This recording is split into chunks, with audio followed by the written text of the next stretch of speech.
Kita awali dengan informasi pertama, pemirsa. Diduga salah paham, puluhan warga menyerang sekretariat Mapala kampus Bina Dharma Palembang.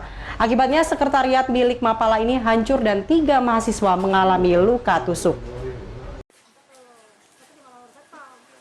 Sekretariat Mapala kampus Bina Dharma Palembang di Jalan Ahmad Yani, Kelurahan 910 Ulu, Kecamatan Jakabaring, Palembang ini diserang puluhan orang tidak dikenal. Peristiwa penyerangan ini terjadi pada Kamis malam, diduga dipicu kesalahpahaman antar warga dan mahasiswa. Menurut keterangan salah satu mahasiswa, kejadian berawal saat anak kecil bermain sepak bola di lapangan basket milik kampus Bina Dharma dan meletakkan handphone di meja yang berada di sekretariat Mapala. Saat asik bermain bola, salah satu anak melihat ada 2 orang yang mengambil handphone miliknya dan menuduh mahasiswa yang mengambilnya sembari merusak pintu sekretariat. Mahasiswa yang tak terima sekretariatnya dirusak kemudian mendatangi sekelompok anak tersebut dan menanyakan maksud perusakan tersebut. Diduga tak terima, rombongan anak kecil tersebut mengadu ke anggota keluarganya. Tak lama kemudian sekitar 30 warga secara tiba-tiba dan membabi buta menyerang mahasiswa dan melempari sekretariat Mapala kampus Bina Dharma Palembang dengan batu.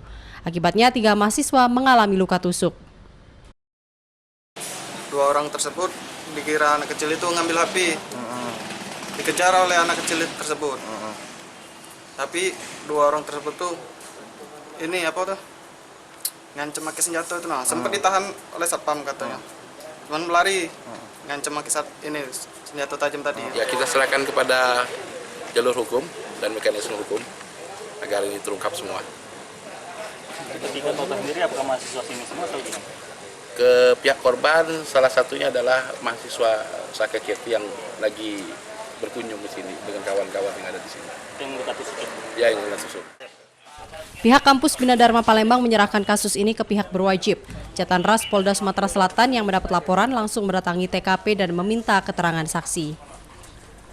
Dari Palembang, Muhammad David, iNews melaporkan.